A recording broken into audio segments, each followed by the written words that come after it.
The Russian said, "To them, an excellent slaughter is like an excellent meal. The longer they take with their preparations, the more enjoyment they derive from the act. Simply killing a man is no problem. One pistol shot and it's all over. But that would not be..." And here he ran his fingertips slowly over his smooth chin. "Very interesting." They untied Yamamoto and led him to the staked-off area. There they tied his arms and legs to the 4 stakes. Stretched out on the ground, stark naked, Yamamoto had several raw wounds on his body. "As you know, these people are shepherds," said the Russian officer, "and shepherds use their sheep in many ways. They eat their flesh, they shear their wool, they take their hides. To them, sheep are the perfect animal. They spend their days with the sheep, their whole lives with sheep. They know how to skin them with amazing skill. The hides they use for tents and clothing. Have you ever seen them skin a sheep? Just kill me and get it over with," said Yamamoto. The Russian brought his palms together, and while rubbing them slowly, nodded to Yamamoto. "Don't worry," he said. "We'll be certain to kill you. I guarantee you that. It may take a little time, but you will die. There's nothing to worry about on that score. We are in no hurry. Here we are in the vast wilderness, where there is nothing as far as the eye can see. Only time, all the time we need. And I have many things I wish to tell you. Now, as to the procedure of skinning, every band has at least one specialist, one professional, as it were, who knows everything there is to know about cutting off the skin. A man of miraculous skill. His skinning is a work of art.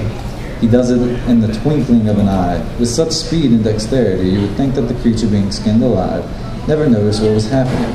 But of course, he took the cigarette case from his breast pocket once again, shifted it to his left hand, and tapped upon it with the fingers of his right. Not to notice such a thing would be out of question. The one being skinned alive experiences terrible pain, unimaginable pain, and it takes an incredibly long time for death to come. Massive hemorrhaging is what does it finally, but that takes time. He snapped his fingers. The Mongolian officer stepped forward. From his coat pocket he produced a sheathed knife. It was shaped like the one used before by the soldier who had made the throat-slitting gesture. He pulled the knife from its sheath and held it aloft. In the morning sun, the blade shone with a dull white gleam. "This man is one of these professionals of whom I spoke," said the Russian officer. "I want you to look at his knife, closely. It's a very special knife, designed for skinning and is extraordinarily well made. The blade is as thin and sharp as a razor, and the technical skill these people bring to the task is extremely high. They've been skinning animals for thousands of years, after all. They can take a man's skin off the way you peel a peach, beautifully, without a single scratch. Am I speaking too quickly for you by any chance?" Yamamoto said nothing. "They do a small area at a time," said the Russian officer. "They have to work slowly if they want to remove the skin cleanly without any scratches. If in the meantime you feel you want to say something, please let me know. Then you won't have to die. Our man here has done this several times, and never once has he failed to make the person talk. Keep that in mind. The sooner we stop, the better for both of us." Holding his knife, the bear-like Mongolian officer looked at Yamamoto and grinned. To this day, I remember that smile. I see it in my dreams. I have never been able to forget it. No sooner had he flashed his smile than he set to work. His men held Yamamoto down with their hands and knees while he began skinning Yamamoto with the utmost care. It truly was like skinning a peach. I couldn't bear to watch. I closed my eyes. When I did this, one of the soldiers hit me with his rifle. He went on, hitting me until I opened my eyes. But it hardly mattered. Eyes open or closed, I could still hear Yamamoto's voice. He bore the pain without a whimper, at first, but soon he began to scream. I'd never heard such screams before. They did not seem part of this world. The man started by slitting open Yamamoto's shoulder and proceeded to peel off the skin of his right arm from the top down. Slowly, carefully, almost lovingly. As the Russian officer had said, it was something like a work of art. One would never have imagined there was any pain involved if it weren't for the screams. But the screams told the horrendousness of the pain that accompanied the work. Before long, the entire skin of Yamamoto's right arm had come off in a single thin sheet. The skinner handed it to the man beside him, who held it open in his fingertips, circulating among the others to give them a good look. All the while, blood kept dripping from the skin.